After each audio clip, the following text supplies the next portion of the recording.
Bab 13. Yemo memperkirakan harga kiosnya tidak murah. Tampaknya, baik Lin Huihe atau orang lain yang membayarnya. Namun, Yemo tidak serta-merta harus memberikan uang karena harga pil itu lebih dari 10.000. Yemo datang relatif lebih awal tetapi ketika dia duduk di depan kiosnya, orang-orang semakin berdatangan, pusat pameran yang sangat luas segera menjadi sangat padat penduduknya. Orang-orang yang datang ke sini sepertinya memiliki status sosial tertentu. Meski nyaring, namun tidak riuh. Kebanyakan orang langsung menuju ke tempat yang mereka minati, mencari apa yang mereka inginkan dan menanyakan harganya. Namun, Yemo menemukan bahwa barang termurah di sini harganya beberapa ribu dolar. Hal-hal yang lebih baik dengan mudah berada dalam jumlah 10.000 dan ratusan ribu bahkan juta. Melihat orang-orang ini menghabiskan uang dengan begitu mudah, Yemo tidak bisa menahan diri untuk tidak menghela nafas bahwa sebagian dari orang-orang di dunia ini sangat kaya. Memikirkan kembali sebelumnya, dia sangat senang bahwa satu jimat bisa dijual seharga 10.000 dolar tetapi sekarang, Yemo menemukan bahwa jimat yang tampak sangat halus dan tidak ada gunanya dijual seharga 18.800 dolar. Dia memindai dengan indera rohnya dan menemukan bahwa yang paling laris di sini adalah beberapa jimat atau artefak pelindung yang memberikan keberuntungan atau kesehatan. Kios-kios yang memiliki kata-kata kuno itu memiliki bisnis yang sangat bagus. Yemo memperhatikan barang-barang mereka. Yang termurah adalah sekitar 200 dolar dan tidak dapat dinegosiasikan. Meski usaha kios-kios ini bagus, namun kios-kios lain tidak berani menirunya. Jika tidak, menggunakan karakter kuno tersebut akan membuat bisnis mereka menjadi lebih baik juga. Namun, Yemo menemukan bahwa artefak sihir sebenarnya di sini tidak banyak. Jarang ada yang memancarkan semangat Qi. Bahkan kios-kios dengan karakter kuno pun tidak punya banyak. Jarang ada satu atau dua, tapi harganya tidak masuk akal. Namun, hanya karena mereka tidak memancarkan semangat Qi, bukan berarti mereka tidak berguna. Yemo memiliki keahlian luar biasa dalam hal ini. Dia memindai dengan indera rohnya dan mengetahui ada beberapa artefak sihir yang nyata. Namun, meski terlihat indah, fungsinya sungguh tak terpuji. Dapat dikatakan bahwa tidak ada seorang pun yang 1% sama efektifnya dengan miliknya. Namun, yang membuat Yemo kecewa adalah meskipun barang-barangnya adalah yang terbaik dan tidak berniat menjual banyak, namun kiosnya masih paling sedikit dikunjungi. Meski banyak orang, namun mereka jarang datang ke warungnya. Bahkan jika mereka melakukannya, mereka bahkan tidak repot-repot menanyakan harganya. Bisnis ini sulit, desah Yemo pada dirinya sendiri. Sepertinya karena warungnya kecil dan tidak ada spanduk. Jika dia tidak bisa menjualnya, maka dia tidak akan bisa mendapatkan kembali $1 pun dari 100.000 yang dia investasikan. Tiba-tiba, Yemo melihat seseorang yang familiar. Itu adalah gadis modis yang dilihatnya di pesawat. Namun, dia memiliki seorang pria muda berusia 20-an hingga 30-an di sisinya. Yemo tidak menyangka dia tertarik pada artefak magis. Ketika Yemo memandangnya, dia kebetulan berbalik dan melihat Yemo. Ini adalah wanita yang tampan, tapi Yemo tidak menyukainya hanya dengan melihat matanya. Bukan karena matanya tidak cantik, tapi terlalu sombong. Bibirnya juga agak tipis, tapi wajahnya yang berbentuk biji bunga matahari cukup bagus. Namun, jika dipasangkan dengan matanya, itu membuat Yemo merasa jijik. Dia jelas melihat Yemo memiliki kios dan segera berjalan. Awalnya, dia mengira Yemo sedang mencarinya di bandara tetapi tidak menyangka akan kehilangan mukanya. Hal ini merusak harga dirinya dan membuatnya sangat tidak bahagia. Tidak kusangka kamu menjual barang-barang ini. Berapa harga kalung ini? Belikan satu untukku, aku akan menganggapnya sebagai amal. Wanita ini berpenampilan menghina artinya dia melakukan amal dengan membeli sesuatu karena kios Yemo sangat dingin. 100.000. Yemo bahkan tidak repot-repot mengangkat kepalanya. Ekspresi wanita itu membuatnya merasa jijik. Seolah-olah dia seorang pengemis. Awalnya, Yemo berencana untuk menjual kalung ini seharga $50,000 sampai $80,000 tetapi karena dia tidak senang, dia hanya mengatakan $100.000. Dan, dia melihat bahwa kios-kios seni bela diri kuno itu menjual barang-barang setidaknya seharga $100,000 sampai $200,000. Tetapi dibandingkan dengan kalungnya, mereka jauh sekali. Apa? Seru wanita ini. Tapi dia segera menyadari bahwa dia kehilangan sikap wanita kaya dan mencibir.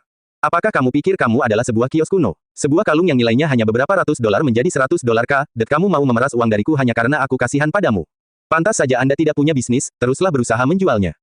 Anyan, kenapa membuang-buang waktumu dengan orang-orang seperti ini? Jika Anda ingin kalung, kami akan mencarinya di kios kuno. Aku akan memilihkan satu untukmu untuk ulang tahunmu bulan depan, kata pria di sampingnya cepat. Wanita ini mengerutkan kening dan menatap kalung Yemo, menyadari bahwa dia sebenarnya cukup menyukai gaya ini. Kalung itu terlihat cukup bagus, tetapi pria ini terlalu menyebalkan. Saya akan memberi Anda 10 Rp, Anda mendapat penghasilan besar. Aku akan mengambil salah satu kalung itu. Dari mata Anyan, dia memberi Yemo banyak hal dengan membeli kalung yang nilainya tidak lebih dari $1 kah seharga $10 kah. Awalnya, dia mengambil sikap yang menyedihkan, tetapi karena dia melihat betapa cantiknya itu, dia ingin membelinya tetapi tidak berpikir pemilik kios yang tampak lusuh ini berani memerasnya. Tidak menjual. Yemo bahkan tidak ingin berbicara dengan wanita ini lagi. Saya memberi Anda uang, apakah Anda menjualnya atau tidak? Wanita ini cukup kesal. Di matanya, Yemo terlalu serakah. Yemo berkata dengan jelas, apakah kamu ingin membeli dengan paksa? Barang itu milikku, aku bisa menjualnya dengan harga berapapun yang aku mau. Aku tidak memaksamu untuk membeli, minggirlah, jangan halangi bisnisku. Baiklah, aku akan melihat berapa banyak yang bisa kau jual hari ini. Jangan datang mengemis padaku untuk membelinya pada akhirnya, 100.000, aku akan melihat berapa banyak yang bisa kau jual. Wanita modis ini tidak mengindahkan bujukan pria di sampingnya dan berdiri di sampingnya ingin melihat apakah Yemo benar-benar bisa menjualnya. Yemo mencibir, $100 kah adalah harga saat itu, sekarang $200 kah. Dia sangat tidak senang dengan wanita ini. Itu urusannya, apa hubungannya dengan itu? Dialah yang memutuskan apakah dia akan menjualnya atau tidak. Kamu, seorang Yan marah dengan kata-kata Yemo. Di matanya, Yemo melakukannya untuknya, $100 tidaklah banyak baginya, tapi dia tidak senang. Meskipun dia menyukai kalung ini, dia tidak ingin mengeluarkan tambahan $90 tanpa alasan. Kalung ini cantik sekali. Berapa harganya? Seorang pria parubaya membawa dua gadis yang berusia kurang dari 20 tahun melewati kios Yemo dan salah satu gadis itu tiba-tiba menemukan kalung Yemo dan segera berhenti sambil berseru. Pria parubaya itu juga berhenti dan berkata, kamu sudah ada di sini sekali dan hampir tidak pernah mengatakan sesuatu yang indah. Jika kamu suka, ayah akan membelikan satu untuk kalian berdua. Yemo menatap kedua gadis itu. Mereka tampak sangat mirip dan menyegarkan, jadi mungkin mereka kembar. Namun, mendengar nada bicara pria itu, dia tampak sangat kaya.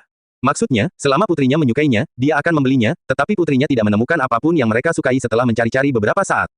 Ayah, aku juga menginginkannya. Tepatnya ada dua, masing-masing satu untuk aku dan kakak. Kalung ini cantik sekali, kata gadis lain dengan cepat. Yemo terdiam. Artefak sihir yang dia buat bertujuan untuk perlindungan dan kesehatan, tetapi artefak tersebut menarik perhatian orang karena penampilannya. Bos, berapa harganya? Pria parubaya itu langsung bertanya.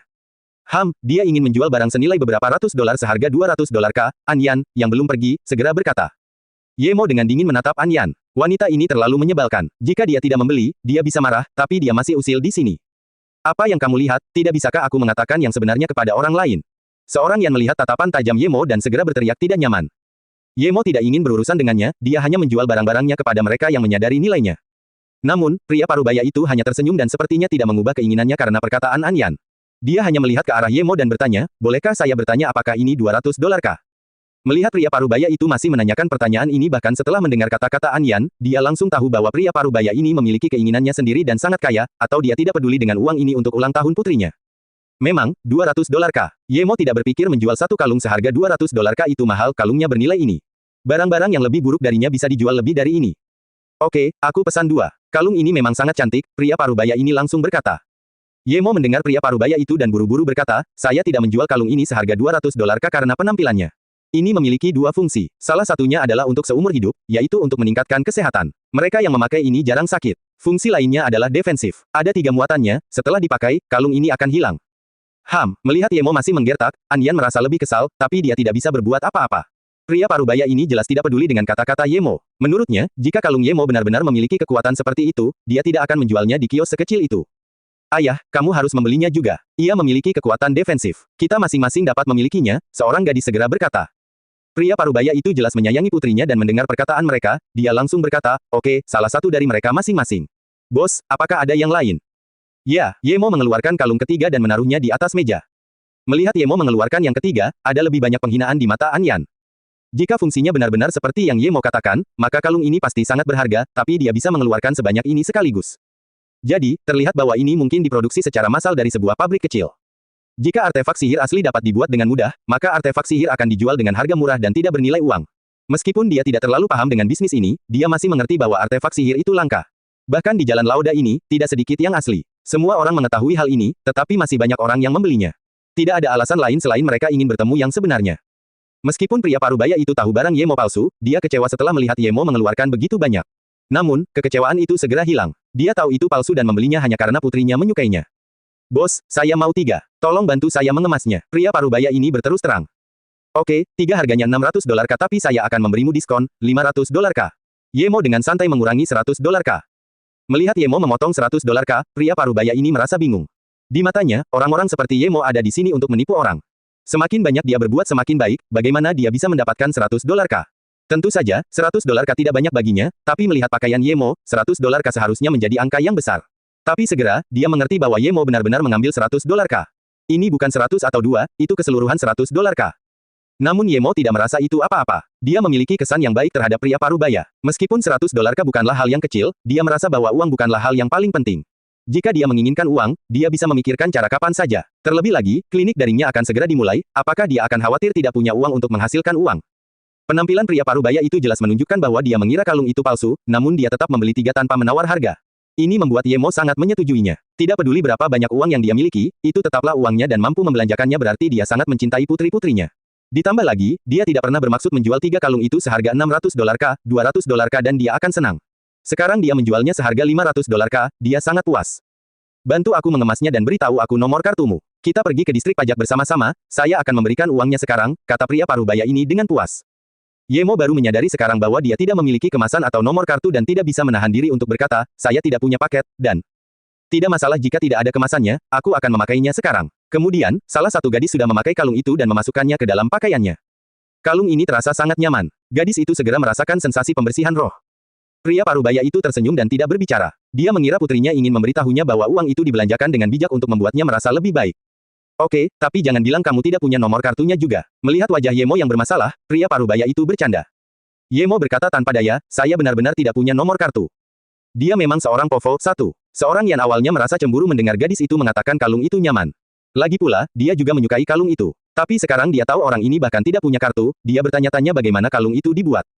Yemo baru menyadari bahwa setiap kios memiliki individu untuk pembayaran. Selain kiosnya, kasir juga harus membayar pajak. Sepertinya dia memang agak terburu-buru.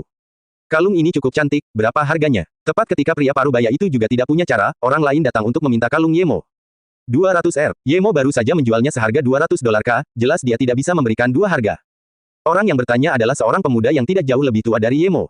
Ada juga seorang wanita di sampingnya yang berusia 50-an. Namun, dia tidak terlihat sehat.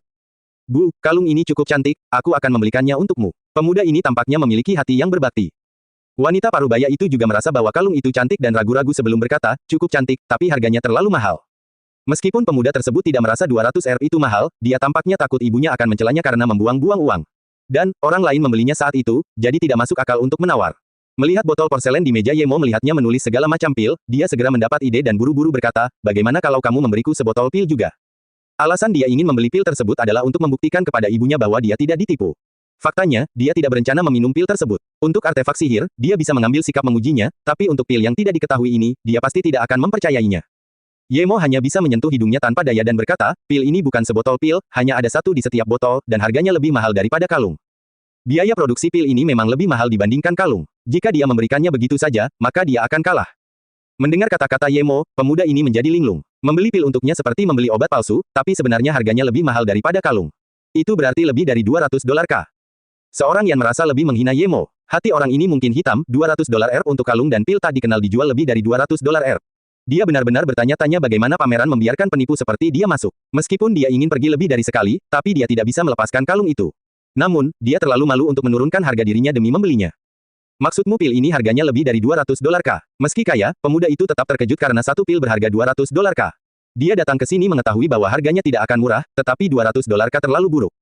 Pil apa ini? Sebenarnya harganya lebih dari 200 dolar K.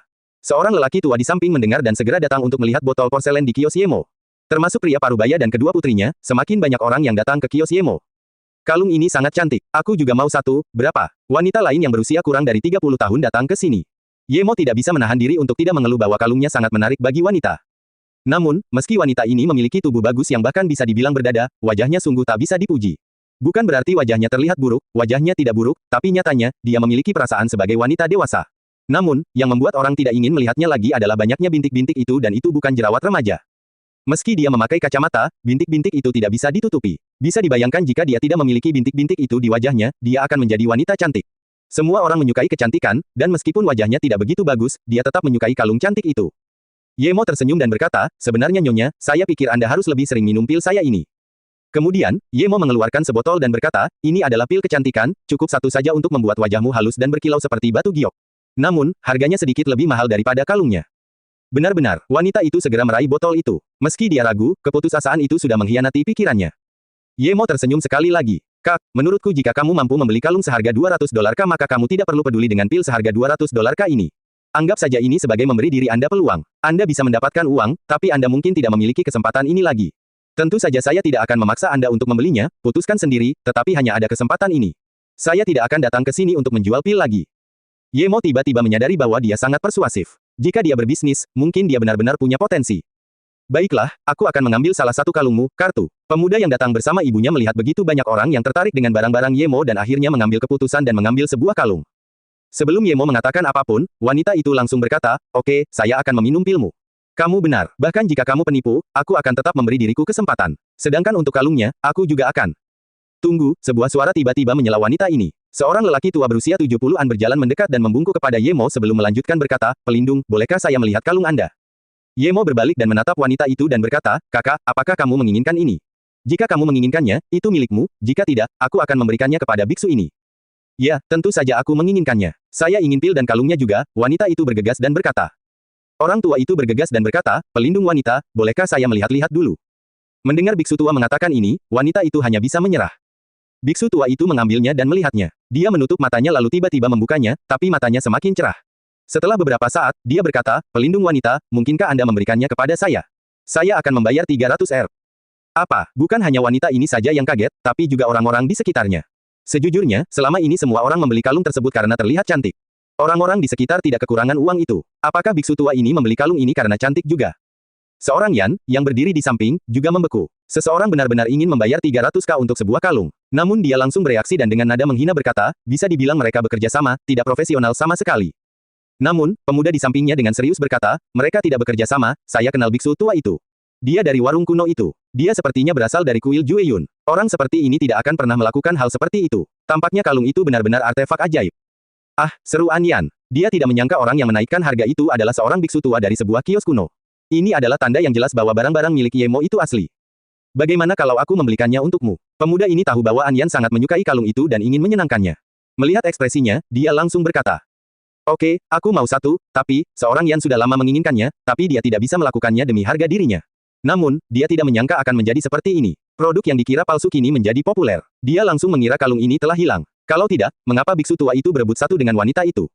Ye Mo tidak berharap menemukan seseorang yang mengetahui barang-barangnya. Tapi, dia sudah menjual barangnya kepada wanita ini dan tidak mau menjualnya kepada orang kedua. Melihat wanita itu menoleh, Ye Mo segera berkata, kamu datang duluan, kamu bayar. Pada saat ini, semua orang di sekitar memahami bahwa biksu tua itu berasal dari kios kuno. Bahkan dia datang untuk membeli barang Ye Mo, jadi ini berarti barang Ye Mo itu asli. Saat ini, semakin banyak orang datang ke kios Ye Mo.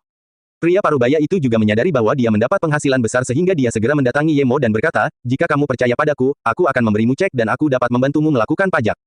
Ye Mo tidak terlalu peduli pada awalnya. Baguslah asalkan dia punya uang dan dia memang tidak punya kartu. Mendengar pria parubaya ini mengatakan ini, wanita dan pemuda pun menyesuaikan diri. Ye Mo sendirian, dia tidak bisa pergi bersama orang-orang ini. Namun, mereka semua memiliki moral masing-masing. Ketika mereka pergi untuk membayar pajak, mereka tidak mengambil barang-barang itu. Pemuda bersama An Yan segera datang dan berkata kepada Ye Mo dengan sopan, teman, apakah kamu punya kalung itu lagi, bisakah kamu menjualnya kepadaku? Atau kita bisa pesan satu, tentu saja harganya tidak masalah. Ye Mo melihat wanita menyebalkan itu tidak muncul dan merasa sedikit lebih baik tapi segera menjawab, maaf, kalungnya hilang dan kamu tidak bisa memesannya. Seorang master menyuruhku menjualnya untuknya. Hilang setelah jam 5 ini. Mendengar kata-kata Ye Mo, tidak hanya pemuda yang kecewa tapi juga An Yan.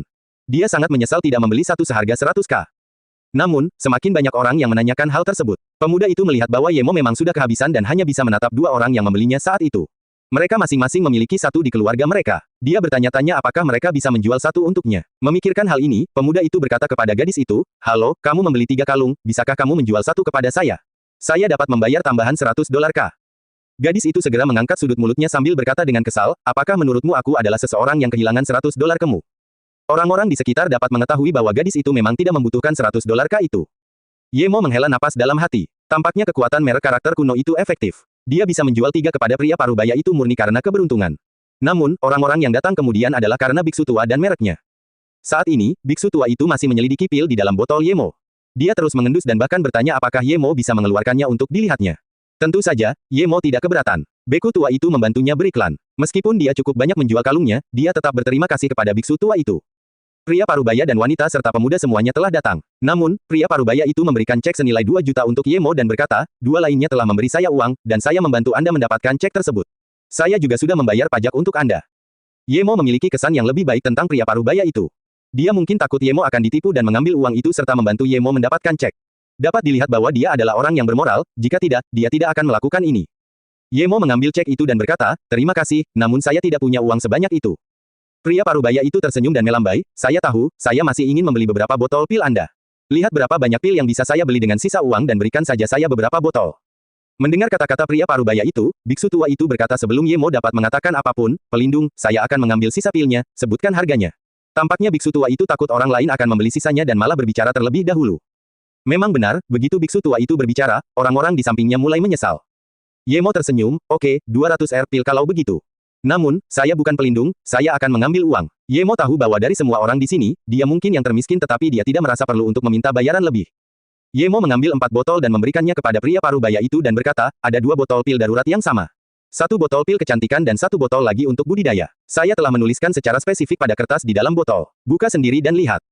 6 botol sisanya dibeli oleh biksu tua. Melihat barang-barang Ye Mo benar-benar dibeli oleh biksu tua itu, lebih banyak orang segera bergegas untuk membeli, tetapi Ye Mo telah menjual semuanya. Melihat bahkan pil Yemo pun terjual habis dan dia sekarang bersiap untuk pergi, An Yan baru menyadari bahwa dia tidak mendapat apa-apa. Jika apa yang dikatakan biksu tua itu benar, maka pil kecantikannya pasti memiliki efek seperti itu. Namun yang paling penting adalah kalung yang diinginkannya pertama kali telah hilang. Hal ini segera membuat An Yan merasa bahwa segala sesuatunya tidak adil dan tidak lagi mengkhawatirkan harga dirinya. Dia masuk dan berkata kepada Yemo, aku melihat barang-barangmu terlebih dahulu, aku tidak akan meminta untuk membelinya sekarang, tapi bisakah kamu memesankan kalung untukku? Nada suaranya jelas melembut. Sekarang dia memikirkannya, dia sangat menyukai kalung itu, tapi seperti yang dikatakan bajingan itu, hanya ada satu kesempatan. Dia bisa mendapatkan $200 lagi, tapi kesempatan itu tidak akan kembali. Sekarang, bahkan pria parubaya itu merasa An Yan bersikap konyol. Dia baru saja mengatakan bahwa barang-barang Yemo hanyalah sampah yang nilainya hanya beberapa ratus dolar, tapi sekarang, dia meminta untuk memesan. Dia tidak bisa menahan diri untuk tidak menggelengkan kepalanya. Untung saja dia tidak mengindahkan perkataan wanita ini, kalau tidak dia akan sangat menyesal.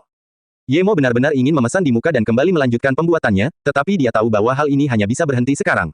Dia masih bisa membuat alasan sekarang, tapi jika dia membuat terlalu banyak, akan sulit untuk menjelaskannya. Ditambah lagi, hal ini sudah terlalu banyak terungkap karena biksu tua itu. Memikirkan hal ini, Yemo hanya bisa berkata, maaf, tapi saya menjual ini untuk orang lain. Mengenai apakah akan ada lebih banyak, saya benar-benar tidak bisa menjamin. Mungkin saya akan menjual lebih banyak pada pameran berikutnya, tetapi ini terutama bergantung pada apakah akan ada lebih banyak produk. Yemo tidak menyegel kesepakatan itu. Lagi pula, uang ini terlalu mudah didapat. Mungkin dia akan membutuhkan uang lagi dan dapat kembali untuk mendapatkan putaran berikutnya. Dan, pameran ini diadakan setiap tahun, itu hanya diadakan di tempat yang berbeda. Melihat Yemo mengatakan ini, banyak orang pergi dengan kecewa. Meski kecewa, mereka tidak terlalu menyesalinya. Bagaimanapun, itu hanyalah artefak ajaib. Tidak ada seorang pun yang benar-benar melihat kekuatannya. Namun, hanya pria parubaya dan biksu tua yang tidak pergi. Bahkan An Yan pergi dengan marah sambil mengutuk Yemo berkali-kali. Saya Yi Jiuhe, saya menjalankan beberapa perusahaan, dan ini kartu saya. Jika Anda memerlukan bantuan, silakan bertanya. Lalu, Ye Jiuhe mengeluarkan kartunya. Pengalamannya selama bertahun-tahun di industri bisnis membuatnya merasa bahwa Yemo bukanlah orang biasa. Karena itu, dia ingin terhubung dengannya, jadi dia meninggalkan sebuah kartu. Yemo tidak punya kartu atau telepon, jadi dia hanya bisa mengatakan sesuatu yang sopan. Setelah menunggu beberapa saat, Yemo tidak memberinya kartu nama. Meskipun Ye Jiuhe kecewa, dia melihat biksu tua itu ingin berbicara dengan Yemo sehingga dia hanya bisa membawa kedua putrinya dan pergi. Ayah, ini pertama kalinya aku melihatmu memberikan kartu nama, tapi orang tersebut tidak mengembalikannya, kata salah satu gadis yang mengikuti Yi Jiuhe. Kak, kamu salah, bukan karena orang ini tidak mau memberikan kartu kepada ayah. Lihat, dia bahkan tidak punya kartu bank, bagaimana dia bisa punya kartu nama? Saya pikir dia mungkin bahkan tidak punya telepon. Mungkin benda ini benar-benar dibuat oleh seorang tuan yang tinggal di pegunungan yang memberikannya untuk dijual, gadis yang lain langsung menegur. Mata Yi Jiuhe berbinar. Dia segera menyadari bahwa Yemo kemungkinan besar tidak memiliki kartu nama dan bukan karena dia tidak ingin terhubung dengannya. Kemudian, dia mau tidak mau menepuk kepala gadis itu dan berkata, Mehm, Yan benar, dia tidak terlihat seperti orang yang sombong. Dia benar-benar seorang master, dan kalian berdua harus ingat untuk memakai kalung kalian setiap saat. Melihat pria parubaya itu pergi bersama kedua putrinya dan kios Yemo kosong, biksu tua itu berkata, saya Wu Guang dari kuil Jueyun, siapa nama keluarga Anda, pelindung. Yemo berpikir dan melihat karakter kuno kecil di tepi lengan biksu tua itu dan bertanya, bolehkah saya bertanya kepada penatua Wu Guang apakah Anda berasal dari sekte seni bela diri kuno? Biksu tua itu mengangguk dan berkata, seni bela diri kuno tidaklah mudah, biasanya tidak muncul ke dunia. Saya hanyalah biksu biasa di kuil Jueyun, namun saya datang ke pameran ini untuk membantu beberapa sekte seni bela diri kuno menjual beberapa barang. Saya punya beberapa hal yang ingin saya tanyakan kepada pelindung, apakah Anda punya waktu, pelindung? Yemo sangat kecewa, jadi orang-orang di sini sebenarnya bukan dari sekte seni bela diri kuno, tetapi mereka yang datang untuk menjual barang-barang mereka. Sepertinya sulit baginya untuk bertanya tentang Luo Susu. Ada banyak orang di kios kuil Jueyun. Namun kios mereka juga sangat besar. Yemo mengikuti biksu Wu Guang ke tempat peristirahatan di kios mereka. Segera, seorang gadis berjalan untuk menyajikan teh. Melihat Yemo duduk, biksu Wu Guang segera berkata, maaf atas undangan saya yang tiba-tiba, saya belum menanyakan nama Anda. Yemo datang atas kemauannya sendiri. Jika dia tidak mau datang, tidak akan mudah bagi Wu Guang untuk mengundangnya. Sekarang Wu Guang bertanya, Tuan Wu Guang, Anda terlalu sopan, saya Yemo. Yemo berpikir bahwa Wu Guang ini mungkin bukan orang biasa. Meskipun dia belum pernah bertengkar dengannya, semangat dan esensinya tampak utuh. Meskipun dia adalah seorang lelaki tua berusia 70-an, gerakannya tidak kabur sama sekali. Saat dia berbicara, nadanya terdengar kuat. Jelas sekali, dia sedang mengembangkan seni bela diri batin. Jika aku tidak salah, kemampuan bela dirimu tidak rendah. Kali ini, aku punya beberapa pertanyaan untukmu. Tentu saja, jika tidak nyaman untuk menjawabnya, tidak masalah. Suara Wu Guang sangat lembut dan sangat sopan. Yemo minum teh dan aroma segar masuk ke hidungnya. Rasa itu masih melekat di mulutnya. Jelas itu adalah teh kualitas terbaik, jadi dia tidak bisa menahan diri untuk tidak berkata, teh ini sungguh enak. Wu Guang tersenyum dan berkata, jika kamu menyukainya, aku bisa memberimu beberapa nanti. Ini diberikan kepadaku oleh seorang teman. Yemo bertanya-tanya apakah temannya itulah yang meminta Wu Guang menjual artefak magis untuknya. Apapun itu, dia akan menanyakannya nanti. Namun, dia berkata, terima kasih, guru, pertanyaan apa lagi yang Anda miliki? Bagus, kalau begitu aku akan berterus terang. Dari apa yang saya lihat, artefak magis Anda bahkan lebih bagus daripada yang saya jual. Saya ingin tahu apakah Anda membuatnya sendiri atau mendapatkannya di tempat lain. Kelopak mata Wu Guang tenggelam, tapi kilau di matanya tidak bisa lepas dari indera roh Ye Mo. Melihat mata biksu tua itu dan memikirkan fakta bahwa dia menjual artefak untuk sekte seni bela diri kuno itu, Ye Mo bertanya-tanya apakah dia terlalu terkenal.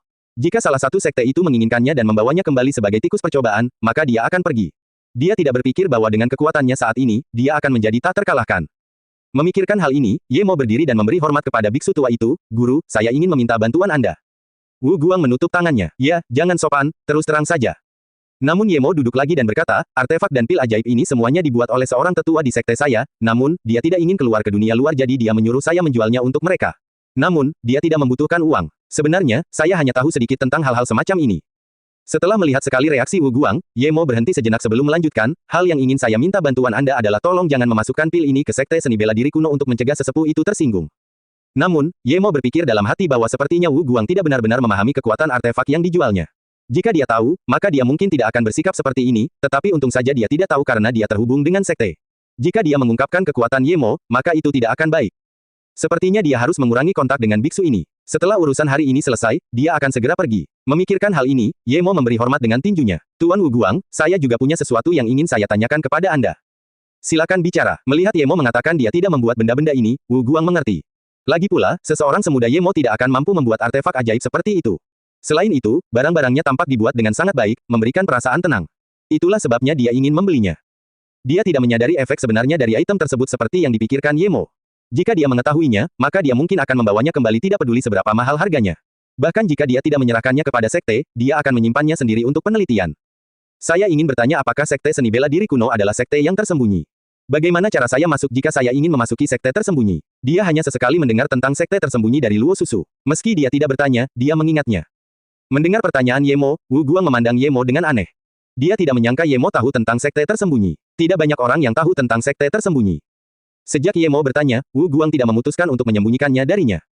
Ditambah lagi, tidak ada sesuatu pun yang disembunyikan. Dia hanya mengangguk dan berkata, seni bela diri kuno adalah sejenis sekte tersembunyi.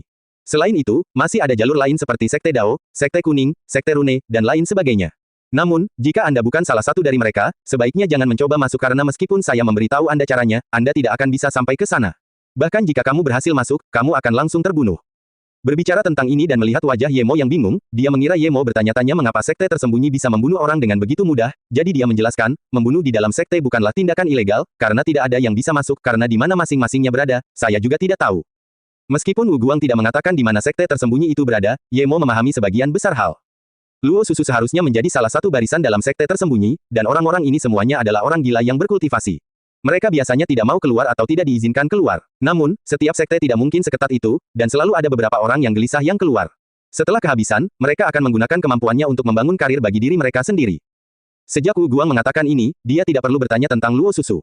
Wu Guang bahkan tidak tahu di mana sekte tersembunyi itu berada. Dia pasti tidak akan mengetahui situasi Luo Susu. Pantas saja Luo Susu berkata sangat sulit untuk keluar sekali. Lalu di mana lokasi kuil Jue Yunmu? Ye Mo langsung bertanya. Namun, kali ini biksu tersebut hanya mengucapkan, Ami Tuofo, dan tidak menjawab. Ye Mo tahu biksu itu tidak ingin mengatakannya dan mau tidak mau harus meremehkan biksu ini. Biksu itu menemukannya dan menanyakan begitu banyak pertanyaan, tetapi ketika dia hanya menanyakan beberapa pertanyaan, dia bahkan tidak mau menjawabnya. Namun, Ye Mo bertanya apa yang dia butuhkan jadi dia berdiri dan berkata, kalau begitu, aku tidak akan mengganggumu lagi, selamat tinggal. Biksu itu tidak punya hal lain untuk ditanyakan tetapi masih memberikan sekotak teh kepada Ye Mo. Saat Ye Mo kembali ke pameran, masih banyak orang. Dia ingin menemukan Lin Huihe dan melihat apakah dia sudah membeli apa yang diinginkannya. Jika tidak, maka dia ingin pergi. Dia hanya melihat beberapa kios kuno dan tidak ada barang bagus di sana. Bahkan artefak dengan semangat Qi yang lemah hampir tidak terlihat. Ditambah lagi, Biksu Wu Guang mengatakan bahwa dia bukan dari sekte seni bela diri kuno, jadi Ye Mo tidak lagi memiliki niat untuk bertanya bagaimana mereka membuat artefak sihir mereka. Mereka tidak akan tahu meskipun dia bertanya. Ye Mo memindai dengan indera rohnya dan tidak melihat Lin Huihe. Lin Huihe berada di luar jangkauan, jadi dia mungkin sedang sibuk. Ye Mo juga akan melihat sekeliling dan melihat mana yang nyata. Namun, Ye Mo kecewa. Setelah melewati separuh tempat, hanya ada beberapa tempat asli dan hampir tidak memiliki fungsi apapun. Itu hanyalah hal-hal biasa untuk menjernihkan pikiran, tetapi harganya sangat mahal. Tapi ketika Ye Mo kembali ke kiosnya dan menunggu untuk bertemu dengan Lin Huihe, sebuah kios yang tidak lebih besar dari miliknya menarik perhatiannya. Tepatnya, batu perak di kios itu menarik perhatiannya. Ye Mo memindai batu itu dengan indera rohnya dan menemukan bahwa itu adalah batu Space Abyss. Jantungnya mulai berdetak kencang. Space Abyss Rock, itu adalah benda yang digunakan untuk membuat cincin dimensional atau cincin penyimpanan. Di dunia kultivasi nyata, jarang sekali terjadi di sini. Jika dia memiliki cincin penyimpanan, meskipun dia tidak sekuat itu, dia tidak akan mengalami kesulitan seperti itu di gurun. Dia harus memperoleh ini, mata Ye Mo tidak bisa lagi meninggalkan batu itu dan berjalan lurus ke arahnya. Hei, apa yang kamu inginkan? Sebuah suara menghentikan langkah Ye Mo baru menyadari dia menabrak orang lain. Itu kamu. Ye Mo tidak menyangka orang yang ditemuinya adalah An Yan. Wanita ini benar-benar menghantuinya kemanapun dia pergi. Namun, pemuda yang membuntutinya tidak terlihat. Oh maaf, Ye Mo tahu itu memang salahnya kali ini. Hanya ada Space Abyss Rock di matanya. Seorang Yan yang sedang dalam suasana hati yang buruk dan hendak mengamuk melihat itu adalah Ye Mo dan benar-benar menjadi tenang. Meskipun dia membenci Ye Mo, dia merasa dia bisa membuat kesepakatan agar Ye Mo menyerangnya. Mungkin dia bisa mendapatkan kalung giok itu. Tapi ketika dia bereaksi, Ye Mo berjalan ke sebuah kios. Itu berarti dia bahkan tidak menganggap serius serudukan itu. Seorang Yan langsung marah dan mengikutinya tanpa berpikir. Namun, Ye Mo gugup saat ini karena dia melihat seseorang mengambil batu putih keperakan itu. Sepertinya orang itu juga tertarik dengan batu tersebut. Ini adalah Space Abyss Rock, jadi bagaimana mungkin ada orang di sini yang tertarik dengan hal itu? Ye Mo berjalan dengan cemas dan berpura-pura melihat sesuatu yang lain. Faktanya, indera rohnya tidak pernah meninggalkan batu itu. Apakah kamu ingin pergi setelah menabrak seseorang? Seorang Yan berlari ke depan Ye Mo dan segera berteriak. Ye Mo mengerutkan kening. Sejujurnya, dia sangat tidak ingin berbicara dengan wanita ini. Dia khawatir tentang Space Abyss Rock itu. Sekarang An Yan datang untuk mengganggunya sekali lagi, dia langsung marah dan berbalik, dengan dingin berkata, marah. Kamu, seorang Yan tidak menyangka orang ini berani menyuruhnya untuk marah. Wajahnya sangat marah dan kehilangan kata-kata. Pada saat ini, pemuda dengan An Yan berjalan mendekat. Melihat kulit An Yan, dia bertanya, An Yan, ada apa? Seorang Yan mengusap salah satu matanya dengan tangannya dan menunjuk ke arah Ye Mo. Orang ini melecehkanku. Wajah pria itu tenggelam. Dia sudah kesal pada Ye Mo karena tidak menjual kalung itu, tapi dia tidak menyangka Ye Mo berani melecehkan An Yan.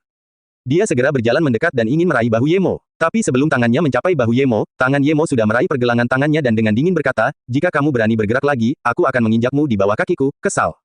Pemuda ini menemukan bahwa setelah Ye Mo memegang tangannya, dia tidak bisa bergerak sama sekali.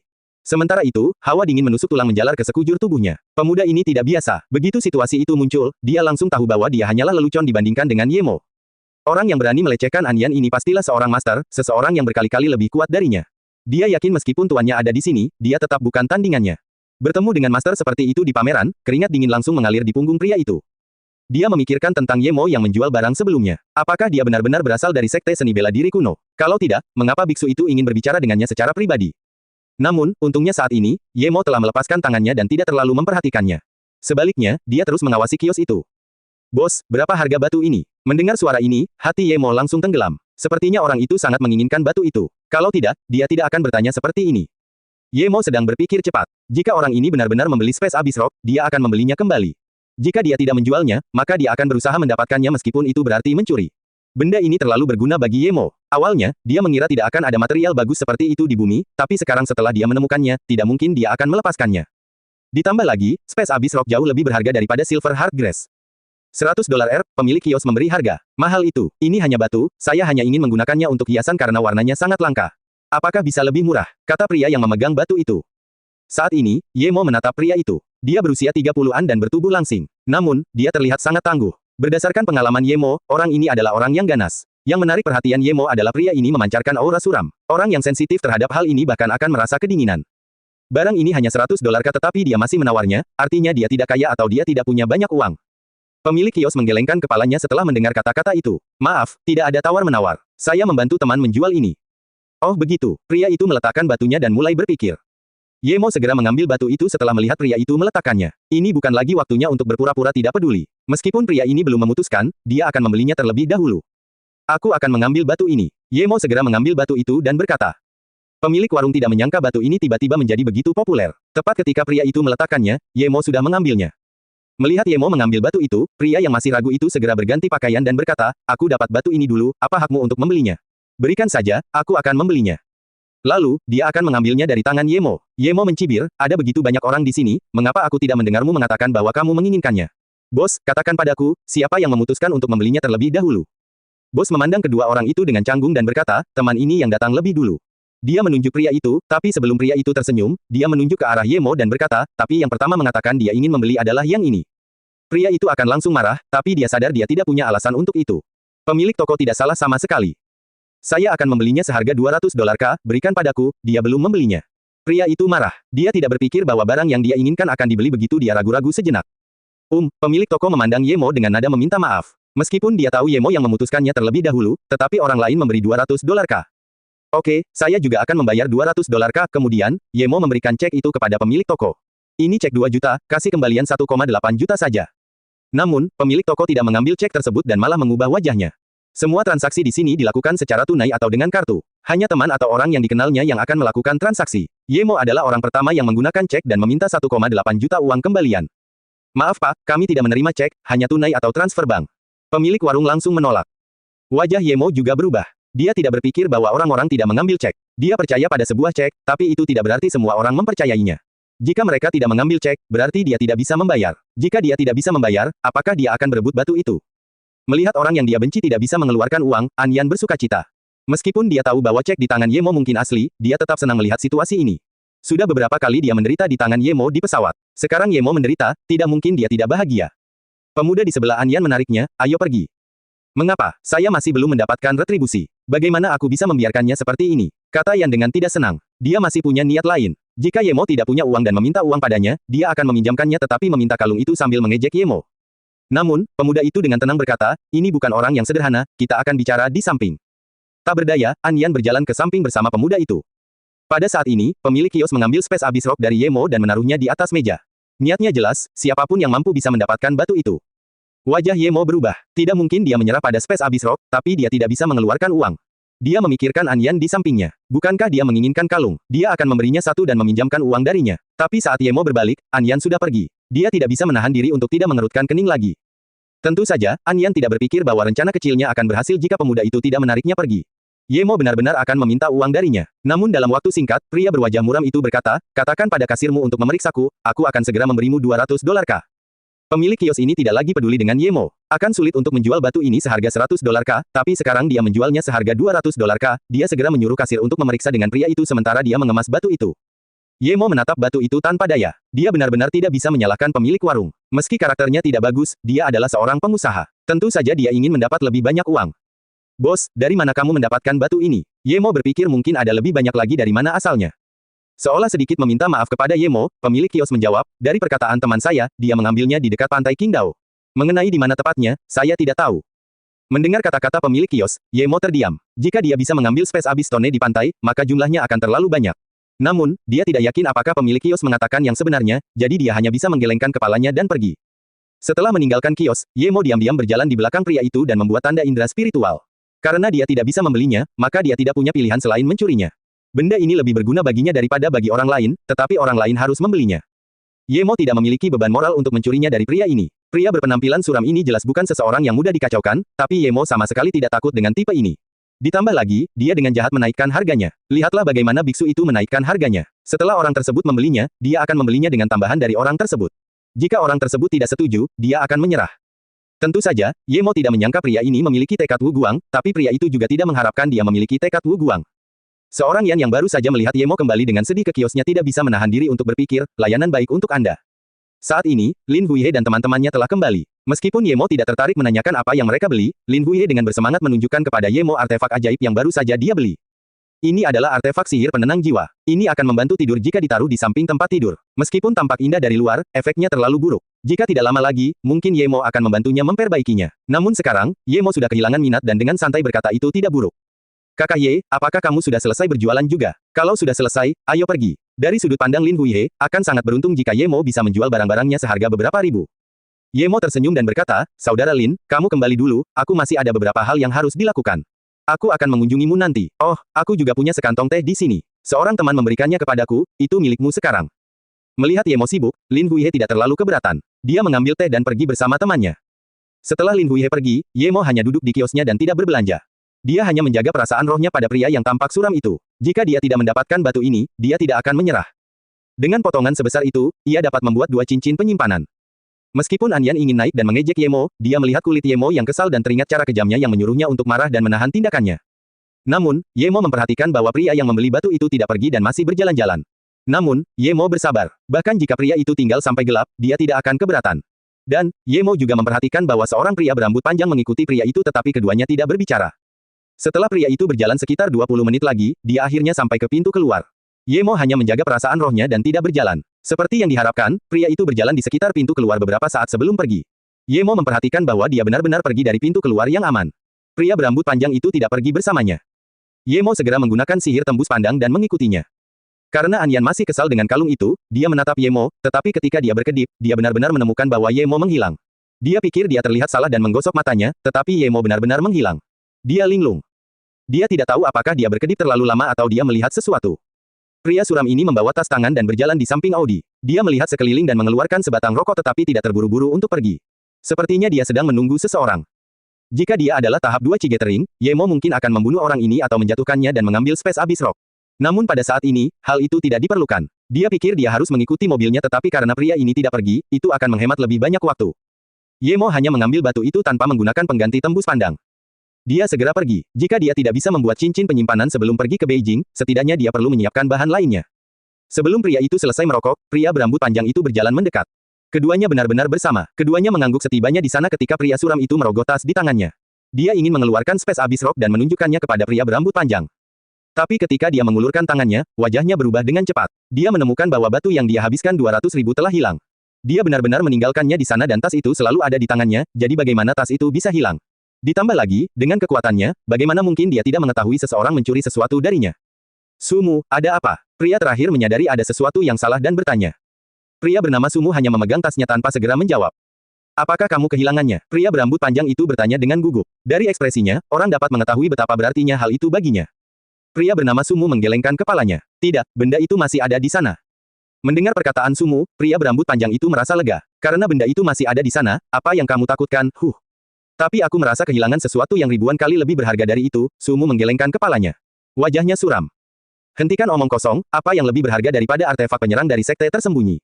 Kami menghabiskan 50 juta untuk mendapatkannya. Guru berkata jika dia menyelesaikan pelatihan soliternya, dia akan mampu melakukan terobosan.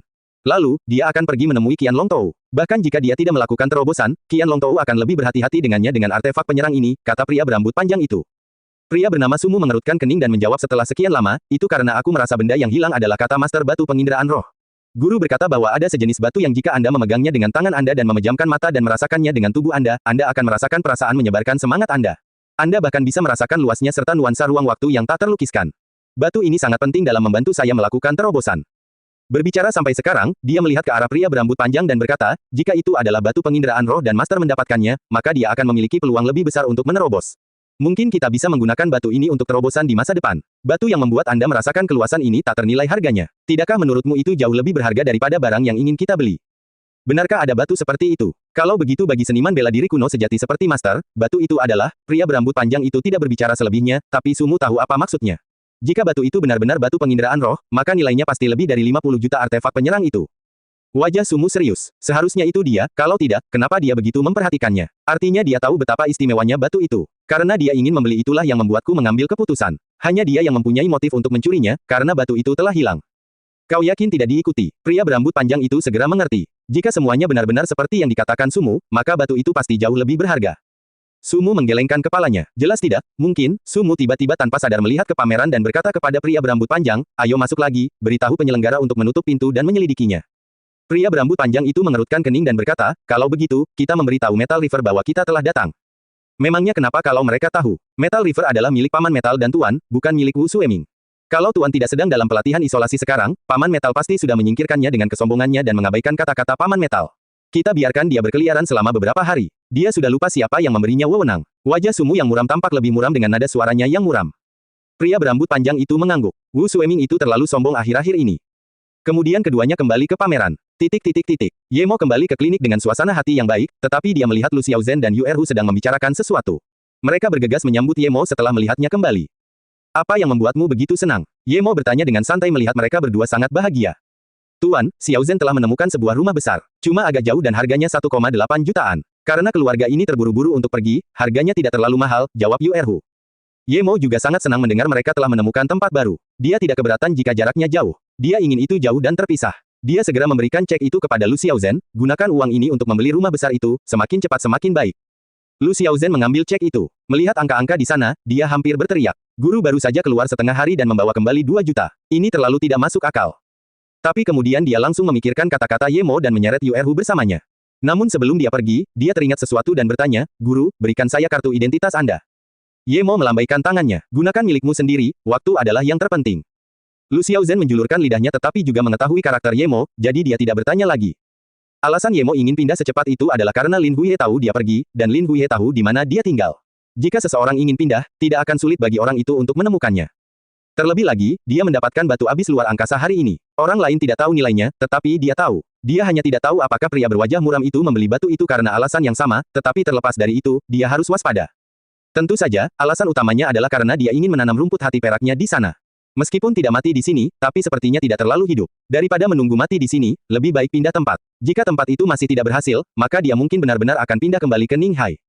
Meskipun Lu Xiaozhen baru lulus kurang dari setahun yang lalu, dia menyelesaikan banyak hal dengan sangat cepat. Itu hanya seminggu, dan dia telah melakukan semua prosedurnya segera. Ditambah lagi, keluarga itu sedang terburu-buru menjual rumahnya, jadi mereka sudah pindah dalam waktu seminggu. Semenanjung Saina, di ruang pertemuan Nanking yang megah, hanya beberapa orang yang duduk di sana. Di tengah adalah seorang pria berusia 60-an. Dia memiliki sepasang mata elang dan alis yang longgar. Namun bibirnya sangat tebal. Ini adalah pemimpin Nanking, Qian Baihe, juga disebut Qian Longtou. Bertahun-tahun yang lalu, Qian Longtou tidak lagi berkelana ke dunia bawah tanah, tapi mereka yang mendengar namanya semua akan memberinya rasa hormat. Tidak ada geng yang berani melawan Qian Longtou. Tak hanya di China, bahkan geng-geng Afrika dan Eropa pun perlu mewaspadai nama Qian Longtou. Namun, wajah Qian Longtou sangat suram saat ini. Dia hanya menatap layar dan tidak berbicara. Selain dia, ada 6 orang lain di ruangan ini. 2 di antaranya Ye Mo pasti tahu. Salah satunya adalah wanita yang lengannya dipotongnya, dan satu lagi adalah Lang Ji. Selain itu, ada 4 orang lainnya. Seorang pria kurus mengenakan pakaian merah duduk dekat di samping Qian Longtou. Dia berusia 40 tahun, matanya berbentuk segitiga dan alisnya sangat panjang. Namun, dia juga mengerutkan kening seolah sedang merenung. Dia adalah penasihat Qian Longtou, Dong Fangxi. Satu-satunya orang yang masih meminum air adalah seorang pemuda yang berpenampilan sangat terpelajar dan berwajah rapi. Meski dia tidak tampan, tapi dia juga tidak jelek. Meskipun dia terlihat paling biasa, dia adalah yang paling misterius di Nanking dan juga dikatakan sebagai yang terkuat.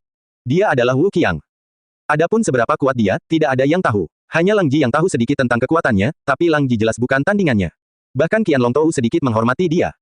Selain ini, ada seorang biarawati. Biarawati itu tampak sangat segar. Dia duduk bersama gadis yang lengannya dipotong oleh Ye Mo. Sepertinya keduanya berhubungan, tapi lengan gadis itu yang patah sudah terpasang kembali.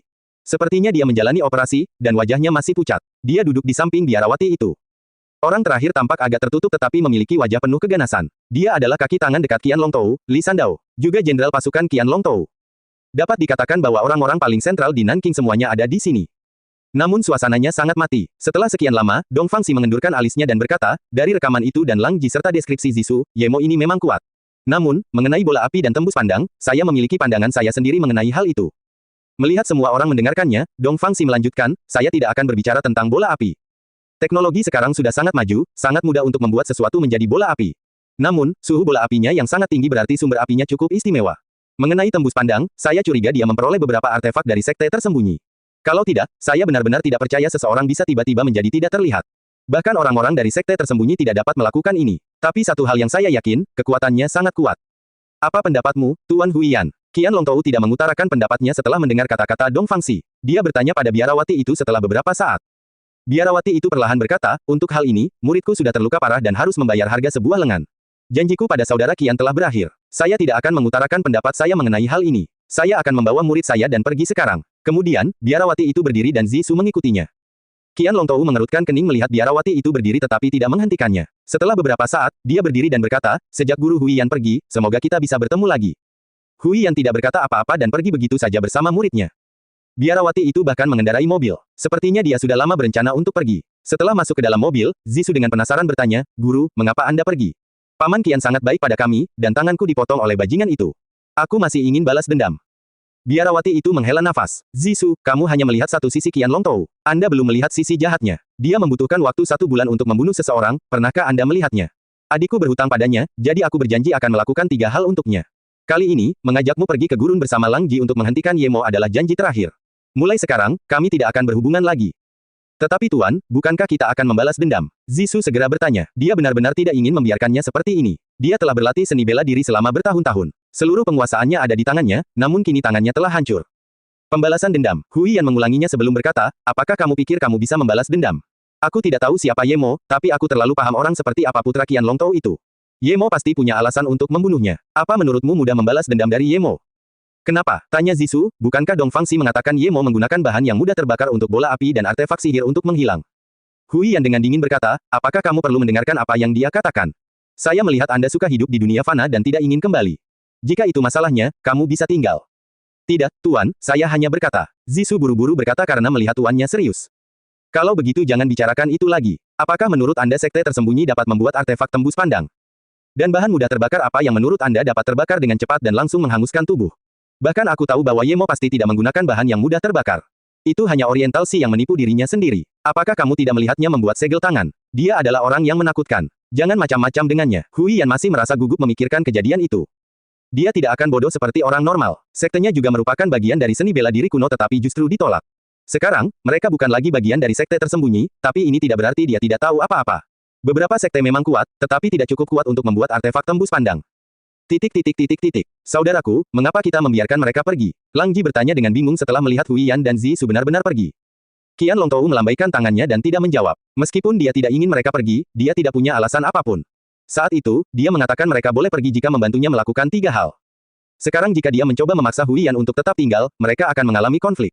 Dia sudah berkonflik dengan Yemo, tidak ada gunanya jika dia berkonflik dengan Hui Yan. Awalnya, Qian Longtou mengira Yemo adalah seseorang yang tidak penting. Membunuhnya akan sangat mudah, tapi dia tidak menyangka Yemo begitu ganas hingga menghadapi puluhan elit Nanking tanpa tekanan apapun. Sepertinya dia sedang berjalan-jalan, dan ini membuat Qian Longtou ketakutan. Meskipun Yemo mengatakan dia akan datang untuknya, dia tidak takut. Tapi jika dia benar-benar memiliki bahan yang mudah terbakar dan artefak tembus pandang, maka itu akan cukup besar dan kuat bagi Qian Longtou. Jadi dia dengan tegas membatalkan perburuannya terhadap Yemo karena seseorang seperti Yemo tidak bisa diburu oleh Nanking. Mereka yang pergi hanya akan mati. Alasan lainnya adalah dikatakan bahwa Dao Xian dari Sungai Metal telah menyelesaikan pelatihan soliternya dan akan melakukan terobosan. Jika dia benar-benar melakukannya, maka dia akan datang ke tempatnya hanya untuk menunjukkan kekuatannya. Namun, Qian Longtou tidak punya metode apapun. Meskipun Wuqi yang kuat, dia berasal dari Miao Jiang dan memiliki kepribadian yang liar, tidak terlalu mendengarkannya. Yang paling penting adalah, Wuqi yang bukanlah tandingan Dao Xian, apalagi Dao Xian setelah melakukan terobosan. Qian Longtou tiba-tiba merasakan sakit kepala, tapi situasinya sekarang adalah Yemo tidak takut padanya dan mungkin datang ke tempatnya.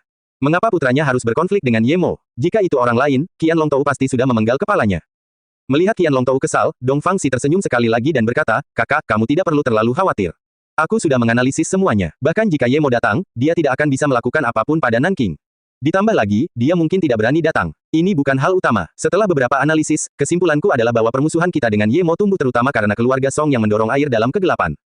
"Mengapa kamu mengatakan ini?" Li Sandao yang tidak berbicara bertanya dengan bingung setelah mendengar kata-kata Dong Fangxi. Dong Fangxi berkata dengan percaya diri, "Ini sangat sederhana. Yemo membunuh Song Xiaowen. Ini bukan lagi rahasia, dan keluarga Song telah menjadi musuh politik keluarga Ye bahkan dalam sisi bisnis. Tepat ketika Yemo pergi untuk membunuh Song Xiaowen, dia bertemu Si Ping, tetapi sangat mungkin Yemo mengira Si Ping adalah orangnya Song Xiaowen dan membunuhnya dengan santai. Sementara itu, keluarga Song menggunakan kesempatan itu untuk mempertemukan kami menghadapi Yemo dan menciptakan adegan bahwa keluarga Ye menghargai Yemo di depan mata kami sehingga kami akan menyerang keluarga Ye. Sementara itu, mereka menjanjikan banyak manfaat kepada kita. Bahkan jika kami tahu keluarga Ye memiliki sikap yang sama terhadap Yemo sebelumnya, kami tetap menyetujui tawaran keluarga Song. Itu karena hadiah mereka terlalu menguntungkan. Apalagi tidak ada salahnya kita berkolaborasi dengan mereka. Lagi pula, kami akan membunuh Yemo. Terus, meskipun Lang Ji kuat, otaknya tidak terlalu bagus. Dia masih belum begitu mengerti kata-kata Dong Fangxi. Awalnya, tidak apa-apa. Kami bahkan mendapat banyak uang, tetapi ada variabel Yemo. Tidak ada yang tahu Yemo begitu kuat. Mungkin bahkan keluarga Song dan Ye tidak mengetahuinya, kata Dong Fangxi. Jadi maksudmu kita harus segera menghentikan serangan terhadap keluarga Ye? Qian Longtou menyela. Faktanya, keluarga Ye tidak menyukai Yemo saat ini. Kami tahu ini. Sebelumnya, kami menargetkan keluarga Ye menggunakan Yemo sebagai alasan. Nasib keluarga Ye sama sekali bukan urusan Yemo. Kami menyerang keluarga Ye hanya untuk menerima manfaat yang dijanjikan keluarga Song kepada kami. Sekarang, kita tidak perlu berkonflik dengan keluarga Song. Sebaliknya, kita harus melakukan gencatan senjata dengan keluarga Ye, kata Dong Fangxi dengan percaya diri. Lalu apa yang harus kita lakukan? Yemo membunuh anakku. Tidak peduli seberapa kuat dia, aku akan tetap membunuhnya. Saya tidak akan bisa beristirahat kecuali dia sudah mati. Qian Longtou sudah terbiasa dengan kekuatannya. Meskipun Yemo luar biasa kuat, tidak mungkin dia menyerah untuk membalas dendam. Dong Fangxi dengan tenang berkata, tentu saja kami tidak akan membiarkan Yemo pergi, tapi karena keluarga Song ingin menggunakan kami sebagai umpan, sebaiknya kami melakukan hal yang sama. Kekuatan Yemo memang di luar dugaan kami, tapi keluarga Song tidak mengetahuinya sekarang. Di mata mereka, Yemo tetaplah Yemo yang sama.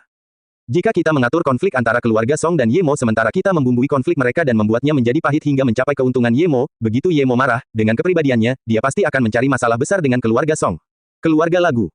Qian Longtou mengerutkan kening. Bahkan jika Yemo melakukan itu, keluarga Song tidak akan bisa mempertahankannya.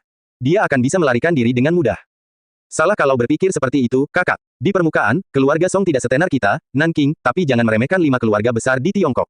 Tak satu pun dari mereka yang mudah untuk ditangani. Mereka pastinya mempunyai kekuatan tersembunyi yang tidak akan terungkap sampai pada saat krisis. Dan, kepribadian Yemo sangat menentukan. Jika dia marah, maka kita dapat menciptakan situasi di mana dia dan keluarga Song bertarung sampai mati. Berbicara sampai sekarang, Dong Fangxi mengeluarkan papan Weiqi dan beberapa keping putih di atas meja sebelum melanjutkan, saat Ye Mo dan keluarga Song mulai bertengkar, pemerintah pasti akan berpihak pada keluarga Song. Bisa dikatakan Ye Mo akan dihajar dan diburu oleh pemerintah. Lalu, dia menambahkan potongan putih lainnya. Qian Longtou tidak bisa menahan diri untuk mengatakan, meskipun Ye Mo diusir dari keluarga Ye, tetapi keluarga Ye tidak mungkin memburu Ye Mo. Sementara itu, Dong Fangxi dengan tegas berkata, saya yakin keluarga Ye pasti akan setuju. Kali ini, keluarga Ye juga ditipu dan dipaksa bertarung bersama kami, Nanking. Trik keluarga Song sudah jelas, tetapi mereka tidak bisa berbuat apa-apa. Jika kita menempatkan diri kita dengan sikap yang lebih rendah dan bahkan mengkompensasi sebagian kerugian mereka, keluarga Ye tidak akan menolak kita demi seseorang yang mereka tinggalkan. Lang Ji sepertinya mengerti sedikit tetapi berkata, jika Ye Mo melarikan diri, kita masih tidak bisa melakukan apapun padanya. Ditambah lagi, dengan kekuatannya, sepertinya tidak sulit baginya untuk melarikan diri. Lang Ji telah melihat kekuatan Ye Mo. Dia tidak berpikir dia melebih-lebihkan sama sekali. Ye Mo memang punya sarana untuk melarikan diri. Pada saat ini, Dong Fangxi meletakkan kepingan putih di sekeliling kepingan hitam dan berkata, lihat, ini adalah perburuan pemerintah, ini adalah keluarga Ye dan keluarga Song, dan bahkan kita Nanking. Satu-satunya cara agar dia bisa melarikan diri adalah di sini. Lalu, Dong Fangxi menunjuk ke celahnya. Dia tidak bisa naik pesawat jadi satu-satunya cara dia bisa berangkat adalah melalui laut. Dan apakah kita akan takut pada siapapun di lautan? Jadi, kami ingin dia lari. Dengan cara ini, dengan kekuatan Ye Mo, keluarga Song akan menderita kerugian besar setelah pertarungan mereka, dan Ye Mo akan terjebak dan diburu oleh kita di lautan. Aku hanya tidak percaya bahwa seluruh pasukan kita dengan kekuatan tembakan sebesar ini tidak dapat menahan Ye Mo. Bahkan jika dia bisa menjadi tidak terlihat, dia tidak bisa menjadi tidak terlihat terhadap peluru. Tidak peduli seberapa kuat bola apinya, apakah itu bisa lebih kuat dari roket. Kemudian, Dong Fangxi menaruh bidak hitam di celah tersebut, dan di depannya, ia menaruh beberapa bidak hitam lagi. Ia tersenyum dan berkata, ini disebut hitam memakan hitam. Bagus. Qian Longtou menyentuh meja dan alisnya yang mengernyit sedikit mengendur, tapi kemudian dia bertanya lagi, tapi bagaimana kita bisa membuat keluarga Song membuat marah Ye Mo? Dong Fangxi mengerutkan kening dan berkata setelah beberapa waktu, yang terbaik adalah menangkap dan membunuh seseorang yang dekat dengannya atau menculik mereka dan memasukkannya ke dalam keluarga Song. Kami tidak mudah dimanfaatkan meskipun kami diberi keuntungan. Qian Longtou tertawa keras. Benar, kami akan menggunakan cara kakak timur. Hanya itu yang bisa membuatku merasa puas. Jadi bagaimana kalau mereka adalah keluarga Song? Tapi Ye Mo telah diusir dari keluarga Ye, siapa yang akan menjadi orang terdekatnya? Lang Ji menanyakan pertanyaan ini untuk semua orang. Dong Fangxi tiba-tiba tertawa. Orang ini sangat mudah ditemukan. Itu Ning Qingsui. Sebelumnya, Ning Qingsui menggunakan Ye Mo sebagai tameng dan memalsukan pernikahan mereka, tapi saya yakin kepalsuan ini telah menjadi nyata. Saya tidak tahu tentang Ye Mo, tetapi dari informasi kami, Ning Qingsui tidak mengajukan cerai, artinya dia mungkin benar-benar jatuh cinta pada Ye Mo. Saya tidak sepenuhnya memahami karakter Ye Mo tapi saya tahu bahwa jika dia tahu keluarga Song telah menyakiti Ning Qingsui atau dibawa pergi oleh celana sutra keluarga Song, maka dia akan marah. Pada saat itu, kami akan menambahkan sedikit minyak ke dalam api. Akan lebih baik jika kita bisa mendapatkan beberapa foto atau sesuatu dan mengirimkannya ke Ye Mo untuk memastikan bahwa keluarga Song yang melakukannya. Jika kita mencapai langkah ini, maka semuanya akan berjalan sesuai rencana. Li Sandao melihat ke arah Dong Fangxi yang tenang dan halus dan tiba-tiba punggungnya terasa menggigil.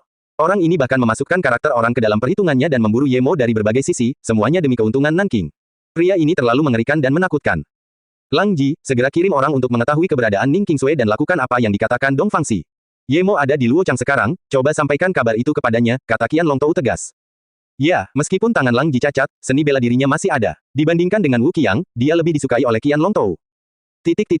Tentu saja Ning Qingsui tidak mengetahui hal ini. Dia tinggal bersama Qi Wanxing di perusahaannya di Luochang. Meskipun mereka tidak bisa tinggal bersama Ye Mo, mereka rukun. Dia bahkan lebih sering berbicara dengan Qi Wanxing daripada Li Mumei. Karena keduanya memiliki topik yang sama, Ye Mo, mereka bahkan berbagi sedikit dan kenangan tentang Ye Mo yang mereka miliki. Mungkin kerinduan mereka terlalu dalam, Ning Qingsui bahkan memberitahu Qi Wanxing tentang berfoto dengan piyama bersama Ye Mo, dan saat Ye Mo melihat tubuhnya saat dia tertidur. Seolah-olah memberitahunya hal ini akan membuat Ning Qingsui merasa bahwa Ye Mo tidak meninggalkannya dan hanya berada di sisinya. Tentu saja, Qi Wanxing tidak menyembunyikan fakta bahwa dia melepas celananya di depan Ye Mo. Tak disangka kedua gadis itu menjadi semakin dekat membicarakan kenangan sepele ini dan bahkan tidur bersama di malam hari. Sering kali Ning Qingsui ingin meninggalkan Luochang dan kembali, tetapi dia tidak berani pergi. Seolah-olah begitu dia pergi, semua hubungannya dengan Ye Mo akan terputus. Dan satu-satunya yang seri adalah Qi Wanxing. Terkadang, dia merasa pemikirannya sangat aneh tetapi dia tidak bisa mengendalikannya. Tentu saja Ye Mo tidak tahu Ning Qingsui ada di Luochang dan begitu pula Ning Qingsui. Jika dia tahu, mungkin dia dan Qi Wanxing sudah datang lama sekali. Meskipun kedua belah pihak tidak mengetahuinya, mereka tidak bisa menyembunyikannya dari Nanking meskipun Luochang adalah wilayah sungai metal. Lang Ji tidak perlu melakukannya sendiri untuk menangkap dua wanita. Dia hanya memesannya, dan bagaimana cara mereka mengambilnya, dia hanya perlu mengirim beberapa orang. Ditambah lagi, keduanya tinggal di perusahaan yang sama. Ini sama sekali tidak sulit bagi mereka. Perusahaan Qi Wanxing tidak berada di daerah pedesaan, tetapi mereka memiliki pabrik di daerah pedesaan. Dia dan Ning Qingsui tidak tinggal di pabrik tetapi di perusahaan. Kepemilikan gedung bisnis berada di bawah nama ibunya, tetapi sekarang, setelah ibunya membantunya mendirikan perusahaan, perusahaan tersebut sebagian besar menjadi milik Qi Wanxing. Kelima orang yang dikirim oleh Lang Ji memiliki kekuatan bertarung yang baik, tetapi mereka tidak berencana untuk menculik Ning Qingsui di gedung itu karena ada keamanan di sekitar gedung. Mereka berencana menunggu di luar setelah keduanya selesai makan malam dan menculik keduanya. Adapun Qi Wanxing, meskipun dia bukan target, tapi karena mereka menculik Ning Qingsui, dia tidak bisa dilepaskan. Tentu saja Ye Mo tidak mengetahui rencana Qian Longtou. Setelah pindah ke tempat barunya, dia memindahkan benih rumput hati perak. Setelah ini selesai, dia bersiap untuk pergi ke Beijing. Sebelum pergi, dia secara khusus menyuruh Lu Xiaozhen dan Yu Erhu untuk mendirikan klinik online. Lagi pula, menjual artefak tidak terlalu aman, dan dia membutuhkan banyak uang untuk budidayanya di masa depan. Dia membutuhkan sumber pendapatan yang stabil, jika tidak, selalu keluar untuk mencari uang tidak baik untuk budidayanya. Ye Mo berencana untuk langsung menuju Qian Longtou setelah kembali dari Beijing, tapi dia harus meninggalkan perbatasan jika dia ingin melakukan itu. Dia hanya bisa meminta bantuan Li Hu jika dia ingin melintasi perbatasan. Meskipun Ning Qingsui tidak ingin meninggalkan Luo Chang, Ning Qingsui tahu dia harus pergi. Bukan hanya orang tuanya yang mendesaknya, dia juga merasa dia perlu kembali dan memikirkan perasaan seperti apa yang dia miliki terhadap Ye Mo. Mengapa dia tidak bisa melepaskannya? Qingsui, kamu bermasalah. Qi Wanxing tahu Ning Qingsui seharusnya memikirkan Ye Mo, tapi dia tetap bertanya. Setelah bertanya, dia merasa pertanyaannya tidak diperlukan.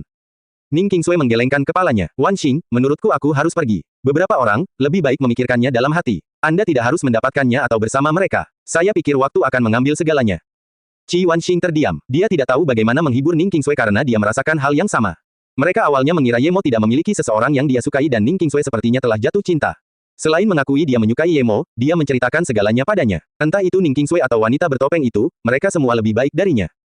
Dia tidak bisa membalas Ning Qingsui karena dia juga bagian darinya. Keduanya hanya berjalan diam, tak satu pun dari mereka ingin mengangkat topik itu lagi karena topik yang mereka sukai semakin lama semakin melankolis. Namun, pada saat ini, beberapa orang tiba-tiba menyerbu dari belakang mereka. Kedua orang itu mengiris leher Ning Qingsui dan Qi Wanxing dengan telapak tangan mereka. Dua orang lainnya mengikuti dan ingin membawa mereka pergi. Qi Wanxing selalu menjadi tentara dan bereaksi cepat. Dia tanpa sadar menghindari lehernya tetapi bahunya masih menerima serangan. Rasanya terbakar karena kesakitan. Dia segera tahu bahwa segala sesuatunya tidak baik, tetapi sebelum dia bisa bereaksi, dua orang lainnya menyerbu ke arahnya. Ning Qingsui tidak bereaksi apapun, tetapi ketika telapak tangan itu dekat dengan lehernya, lingkaran kuning samar terpancar dari gelang Ning Qingsui dan membentuk penghalang. Orang yang mencoba menyerangnya ditembak mundur beberapa meter oleh penghalang kuning. Dia duduk di tanah dengan kaget melihat Ning Qingsui. Dia masih tidak tahu apa yang menembaknya. Tampaknya itu adalah lampu kuning, tetapi sekarang dia tidak melihat apapun. Sementara itu, Ning Qingsui melihat pergelangan tangannya dengan kaget. Dia dengan jelas mendengar suara retakan dari gelangnya seolah ada sesuatu yang meledak. Kemudian, cahaya kuning keluar dari pergelangan tangannya dan membentuk sinar kuning penghalang. Meski hanya dalam waktu singkat, serangan itu telah menangkis penyerangnya beberapa meter jauhnya. Apa yang telah terjadi? Keduanya yang menyerang Qi Wanxing bergegas menuju pria di tanah dan bertanya. Hal ini di luar dugaan mereka. Tidak hanya Qi Wanxing lebih kuat dari antisipasi, Ning Qingsui tampaknya jauh lebih kuat dari Qi Wanxing. Dia sepertinya mengetahui sihir jahat. Lampu kuning menyala, dan mereka ditembakkan beberapa meter jauhnya. Ini terlalu tidak masuk akal. Jika kedua wanita sekuat ini, maka mereka berlima tidak akan cukup. Qi Wanxing dan Ning Qingsui bereaksi. Mereka tahu ada seseorang yang menyerang mereka. Meskipun Qi Wanxing tidak tahu cahaya kuning apa yang berasal dari tangan Ning Qingsui, itu tidak berarti dia tidak akan melakukan serangan balik. Reaksinya lebih cepat dibandingkan beberapa orang itu dan bahkan tidak berpikir sebelum berseru, serigala kecil, gigitlah mereka. Bayangan hitam melesat, dan pria yang masih bertarung dengan Ning Qingsui digigit lehernya. Pria itu segera berbalik untuk berlari, tetapi ketika dia mencapai rekannya, dia jatuh ke tanah. Mundur. Pria terakhir yang datang melihat 4 orang di antaranya gagal menangkap kedua wanita tersebut dan salah satunya terjatuh. Ia langsung mengetahui ada perkiraan yang salah dari atasannya, sehingga ia segera memanggil untuk mundur. Serigala kecil, kembalilah. Qi Wanxing melihat keempat orang itu membawa pergi pria yang tergeletak di tanah dan serigala kecil masih akan menyerang sehingga ia menghentikannya. Ia tahu serigala kecil akan membunuh. Beberapa orang ini ingin menculik mereka. Ia merasa tidak baik untuk membunuh mereka semua, dan ia harus bergegas dan memberitahu ayahnya.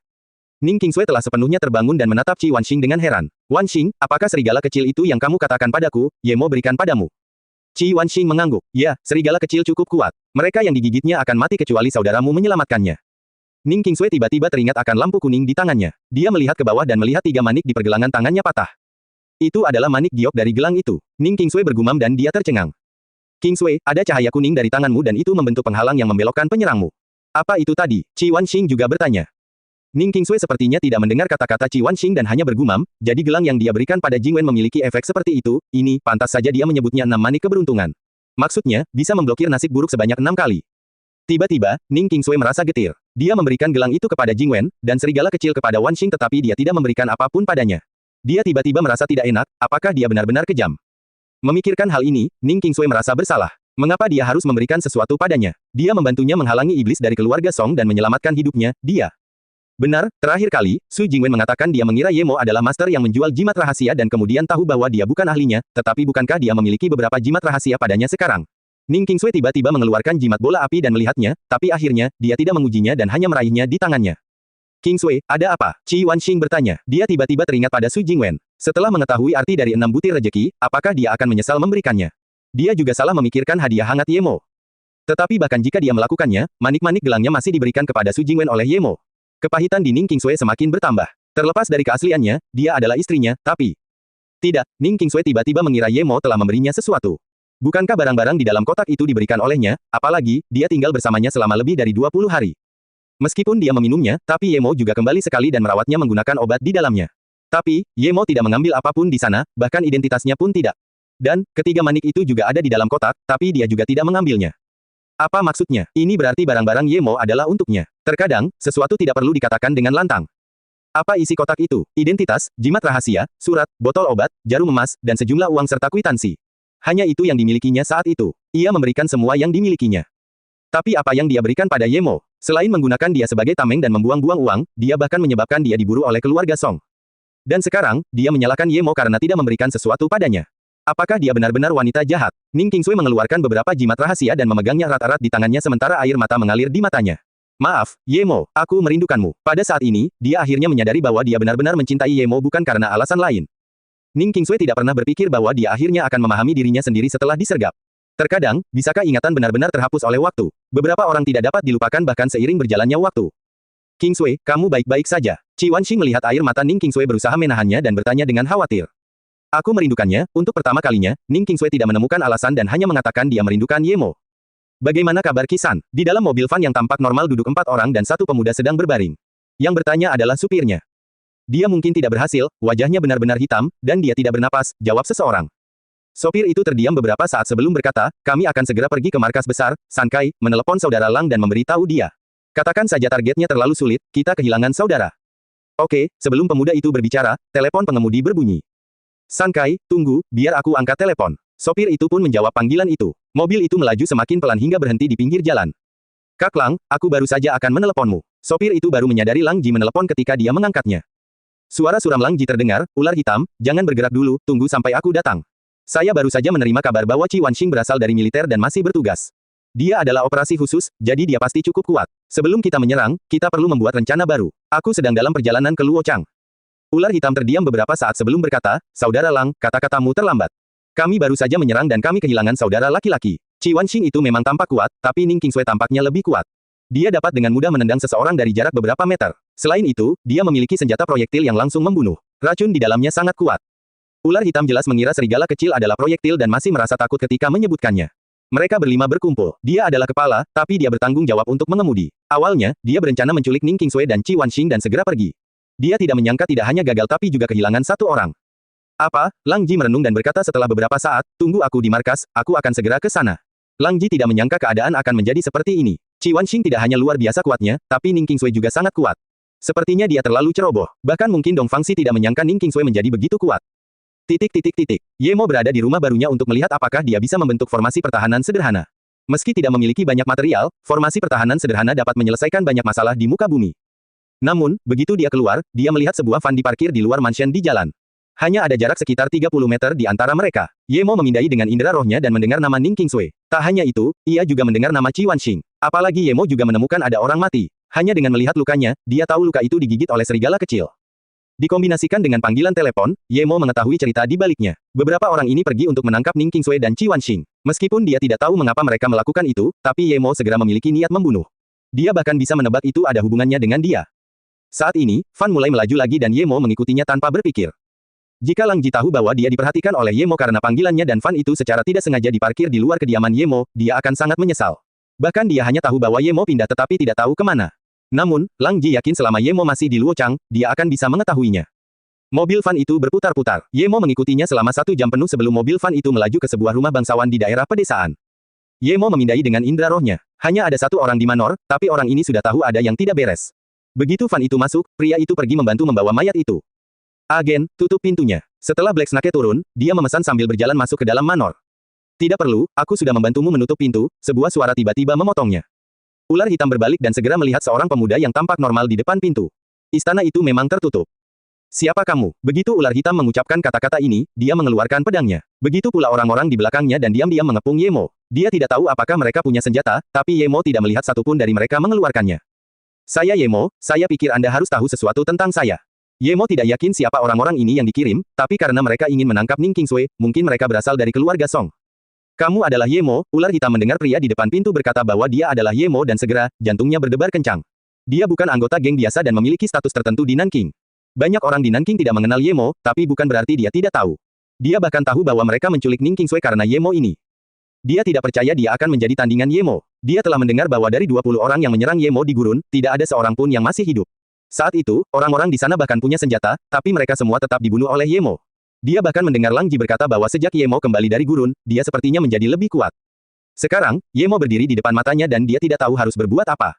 Meskipun Yemo dengan tangan kosong dan dia memiliki 5 pria dengan pedang, dia masih merasa telanjang di bawah tatapan Yemo. Jelas bahwa 5 orang lainnya juga mendengar tentang Yemo dan menghentikan langkah mereka. Mereka bertiga bahkan tidak berpikir dan mencoba menelepon, tetapi bahkan sebelum mereka membuka kunci ponselnya, ketiganya sudah terpaku di tanah. Paku logam lagi. Ular hitam dan 2 orang lainnya melihat ke dahi ketiganya yang turun. Warna merah merembes dari sana dan seketika itu juga, mereka merasa kedinginan. Yemo sangat tegas dalam membunuh. Dia tahu orang-orang ini berasal dari keluarga Song atau Nanking. Terlepas dari siapa, dia akan tetap membunuh mereka. Kalian datang untukku, atau haruskah aku bilang datang untuk mencari masalah denganku? Kata Yemo dengan jelas. Aku, ular hitam, yang telah menjadi bagian dari banyak bentrokan geng, menebas banyak orang dan bahkan ditebas, merasa gemetar setelah mengucapkan satu kata saja. Tadi dia ketakutan. Seseorang yang tidak pernah merasakan rasa takut, merasa ngeri. Yemo bukan manusia, dia adalah iblis. Jika itu adalah seseorang yang lebih kuat darinya, dia masih bisa menyerang dan menebasnya. Bahkan jika dia terbunuh pada akhirnya, dia akan merasakan kematiannya berdarah panas. Tapi menghadapi Yemo, dia sebenarnya tidak punya keberanian untuk menyerang. Yemo bahkan tidak membutuhkan pedang untuk melawannya. Dia hanya membutuhkan 1 paku logam dan ular hitam akan jatuh ke tanah seperti 3 paku lainnya tanpa perlawanan. Hanya 1 paku logam. Tidak peduli betapa panasnya dia tidak bisa mengubah fakta ini. Wajah Sun Kai dan agen lebih buruk lagi. Mereka telah mendengar tentang Yemo dan tahu bahwa dia tangguh, bahkan sampai membunuh putra satu-satunya bos besar mereka namun masih bisa bebas berkeliaran. Bahkan bos besar mereka tidak memiliki cara langsung untuk menghadapinya dan perlu menculik wanitanya untuk mengancamnya. Dari sini, terlihat bahwa orang tersebut bukanlah seseorang yang bisa mereka tangani. Apakah kamu tidak akan mengundangku untuk duduk? Yemo tersenyum dan berkata. Ya, tolong, kata ular hitam datar. Untuk pertama kalinya, dia merasa sangat khawatir berbicara dengan seseorang. Untuk pertama kalinya, dia merasakan kata tolong begitu sulit untuk diucapkan. Bahkan kepada saudara laki-laki Lang, dia akan berbicara dengan santai dan tidak terlalu hormat. Mehaem, kalau begitu aku tidak akan sopan. Kemudian, dia melemparkan beberapa bola api dengan santai dan keempat mayat di tanah berubah menjadi abu. Cerita-cerita itu benar adanya. Sun Kai dan ular hitam memandang abu di tanah dengan kaget. Mereka tidak bisa berkata apa-apa. Di dalam geng, dia mendengar bahwa Yemo bisa terbang di langit dan melakukan perjalanan di bawah bumi, bisa berubah bentuk dan bahkan memuntahkan samayat True Fire. Meski tadi dia tidak memuntahkannya, namun apinya masih bisa membakar tubuh manusia. Jika itu bukan samayat True Fire, lalu apa? Seorang gen tidak tahan. Tapi dia hanya mengucapkan satu kata dan berubah menjadi ketiadaan oleh bola api Yemo. Ular hitam dan Sun Kai tidak berani berbicara lebih banyak lagi. Sekarang, Yemo adalah perwujudan iblis bagi mereka. Mereka sudah lama berkecimpung dalam bisnis geng, menumpahkan darah dan melihat mayat, tetapi sekarang, Yemo membunuh hanya dengan beberapa tetes warna merah. Bahkan sebelum darahnya keluar, orang tersebut akan berubah menjadi abu.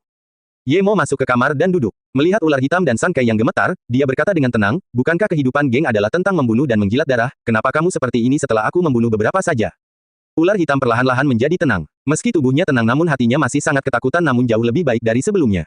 Mendengar perkataan Yemo, dia tidak bisa menahan diri untuk berpikir, membunuh dan menjilat darah, pasti ada darah untuk dijilat. Kelihatannya sekarang, mereka lebih buruk daripada daging di talenan. Hal baiknya adalah Yemo tidak melanjutkan topik ini dan hanya bertanya, apakah kamu dari keluarga Song atau Nanking? Berbicara.